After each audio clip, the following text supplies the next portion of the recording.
भ्रष्टाचार के खिलाफ बुलंद आवाज़, अंतरिक्ष तिवारी का संकल्प, मौत ही कर सकती है मुझे खामोश। जी आपको बता दें कि अंतरिक्ष तिवारी ने भ्रष्ट कंपनियों, अधिकारियों व भूमाफियाओं और नेताओं के खिलाफ दृढ़ संकल्प व्यक्त करते हुए कहा कि जब तक दिल में धड़कन और मुख में आवाज़ है वह देश और समाज के हित में संघर्ष करते रहेंगे और जारी रखेंगे। और क्या कुछ कहा, आइए देखते हैं हमारे संवाददाता उमाशंकर तिवारी के साथ। नमस्कार सभी को, मैं अंतरिक्ष तिवारी, भारतीय पत्रकार सुरक्षा कवच का अध्यक्ष। आप जानते हैं कि मैं हमेशा से देश हित, समाज हित के तमाम मुद्दों को आपके सामने रखने का प्रयास करता हूं। उसी प्रकार से मैं आपको बताना चाहता हूं कि जब से प्रभु श्री राम के मंदिर का निर्माण हुआ, उसी में कई अधिकारियों ने बहुत अवसर खोजा।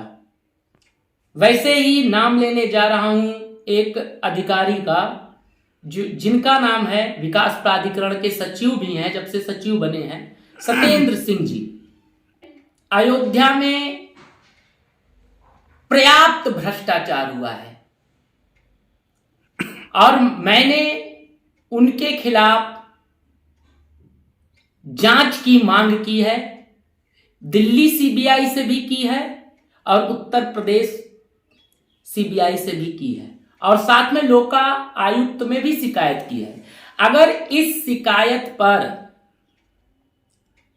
संज्ञान निष्पक्षता से नहीं लिया जाता है तो आगे मैं मुख्यमंत्री से मिलने का प्रयास करूंगा, प्रधानमंत्री से भी मिलने का प्रयास करूंगा और उसके बाद भी अगर कुछ नहीं होता है,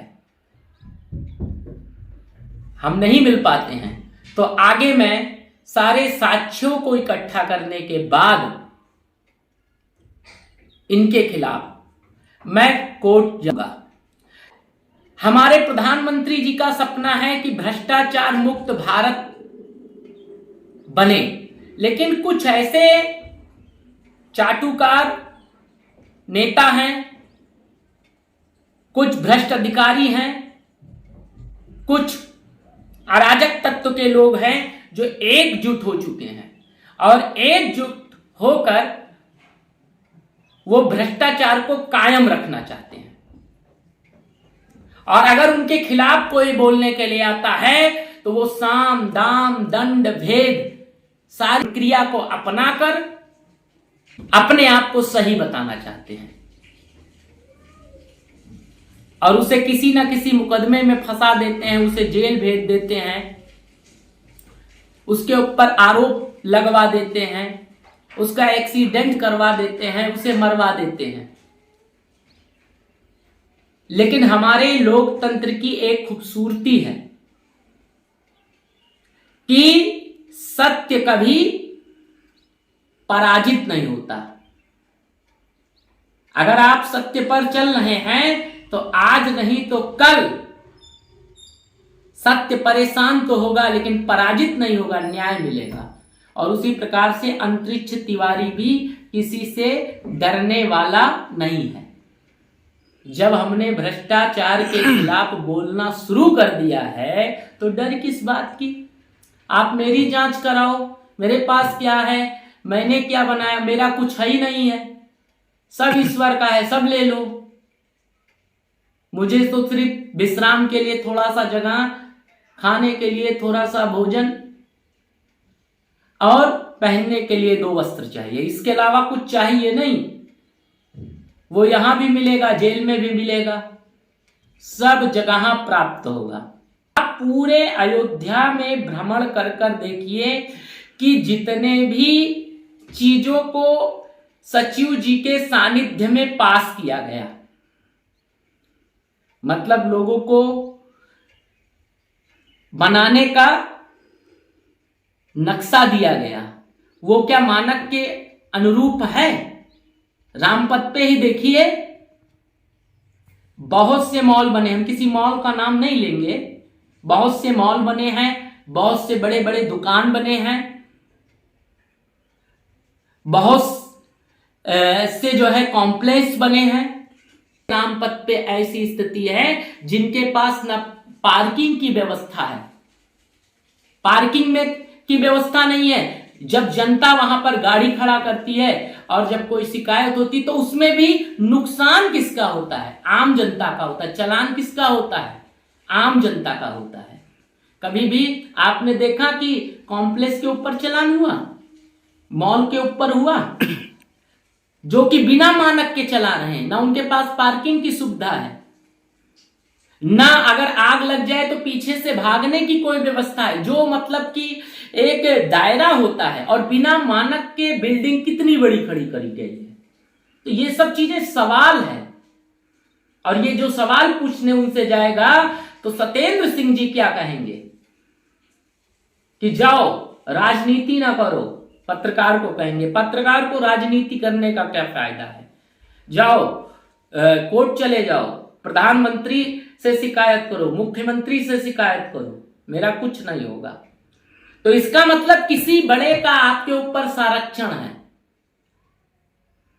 इसीलिए आप अपने आप को प्रधानमंत्री, मुख्यमंत्री, जो सपना साकार करने की बात कर रहे हैं, उनसे भी अपने आप को बड़ा आप बता रहे हो, उनसे भी बड़े आप हो। तो मैं यही कहना चाहता हूं, आपके लिए प्रधानमंत्री, मुख्यमंत्री को आने की जरूरत नहीं है। और जो अपने आप को सबसे बड़ा बताने लगता है, उसके खिलाफ जब तक मैं जिंदा हूं अंतरिक्ष तिवारी, तब तक आवाज उठाऊंगा। और मैंने ये भी मांग की है कि मेरी भी संपत्ति की जांच हो जाए, और जो अधिकारी महोदय जो किसी के चहीते हैं या किसी के प्रिय हैं, इतने दिनों से टिके हुए हैं, किसका आशीर्वाद है और इन्होंने क्या क्या गुल खिलाया है, उसकी भी जांच हो जाए। दूध का दूध और पानी का पानी हो जाएगा। और ऐसे बहुत से तथ्य होंगे जो आने वाले समय में अंतरिक्ष तिवारी पेश करेंगे। और मैं जनता से भी अब यही अपील करना चाहता हूं कि आपके पास भी अगर कोई तथ्य हो, साबूत हो, तो उसे मेरे तक पहुंचाने का प्रयास करिए। मैं आपकी चीजों को, आप उस चीजों के लिए डर रहे हैं, उसको मैं आगे ले जाने का प्रयास करूंगा जब तक जिंदा रहूंगा। मर जाऊंगा तो कोई बात नहीं, तब कोई और पागल अंतरिक्ष पैदा होगा तो वो आपकी आवाज उठाएगा।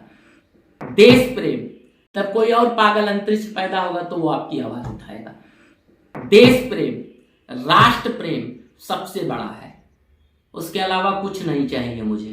तो देश हित के लिए, समाज हित के लिए, अयोध्या की जनता के न्याय के लिए आवाज उठाई जाएगी। और अयोध्या की जनता पूरी तरह से त्रस्त है, कुछ भ्रष्ट अधिकारियों की वजह से, कुछ भ्रष्ट नेताओं की वजह से, कुछ भ्रष्ट भूमाफियाओं की वजह से, कुछ भ्रष्ट कंपनियों की वजह से।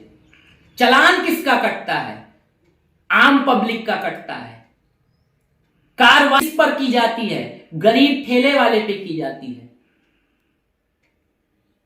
रिक्शे वाले पे की जाती है, अतिक्रमण के नाम पे या तमाम चीजों के नाम पर। लेकिन कभी किसी मॉल, किसी पेट्रोल टंकी, किसी शॉप, आप निकल जाइए शाम से लेके, कितनी बड़ी बड़ी लाइनें लगी रहती हैं, लेकिन एक बार भी ये नहीं आया किसी भी पेपर में या किसी भी मीडिया में कि आज इस मॉल पर कार्रवाई की गई है, इसका ये बिना मानक के था, इसके पास पार्किंग नहीं थी।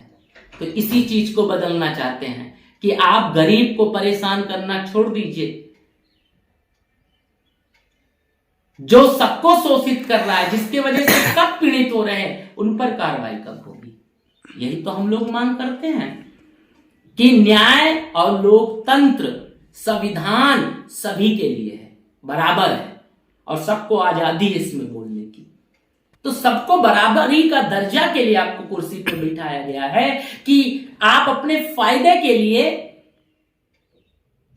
गरीब पब्लिक का नुकसान करें, आम जनता के पैसे का दुरुपयोग करें, और थोड़े से फायदे के लिए जहां से आपको मलाई मिल रही है, आपको धन मिल रहा है, आप उसके साथ खड़े हो जाएं।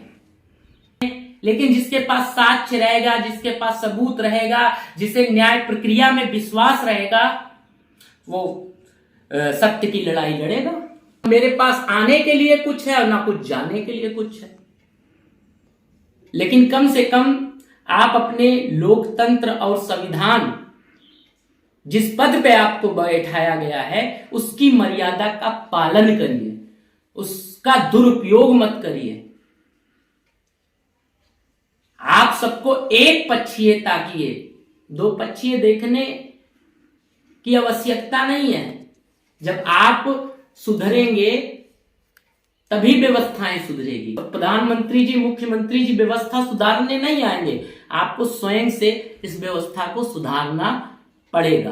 तो उन भी अधिकारियों से कहना चाहता हूं, तो कम से कम आप निष्पक्षता से जांच तो करिए। और आगे एक ऐलान मैं ये भी करने जा रहा हूं कि अगर एक महीने में सत्येंद्र सिंह के सचिव हैं विकास प्राधिकरण के, एक महीने में निष्पक्षता से जांच नहीं हुई, अगर जांच नहीं हुई, उनके प्रति कार्रवाई नहीं हुई, तो इसके लिए ये मेरा ऐलान है कि फिर मैं कोर्ट की तरफ भी जाऊंगा और साथ में जो है धरने पर भी अनिश्चितकालीन के लिए जाऊंगा, क्योंकि यह हमारी लोकतंत्र की यही स्वतंत्रता है। लेकिन अंतिम क्षण तक लड़ाई लड़ूंगा। इन्होंने जितना भ्रष्टाचार अयोध्या में, चाहे वो भक्ति पथ पे हो, चाहे राम पथ पे हो, चाहे जहां देखा जाए वहां पे इन्होंने भ्रष्टाचार किया है, उसकी पोल खुलनी चाहिए और उसकी जांच होनी चाहिए। और अभी तक इन्होंने, जब से इस पद पर आए हैं, जब से इनको नौकरी मिली, इन्होंने कितनी संपत्ति बनाई है अपने लिए, अपने धर्म पत्नी के लिए, अपने बच्चों के लिए, क्या क्या चीजें ली हैं, सबकी एक एक ईंटे की मेरी भी जांच हो जाए, सीबीआई करे और उनकी भी हो जाए। ये मैं नहीं कहता कि उनकी ही हो, मेरी ना हो, मेरी भी हो।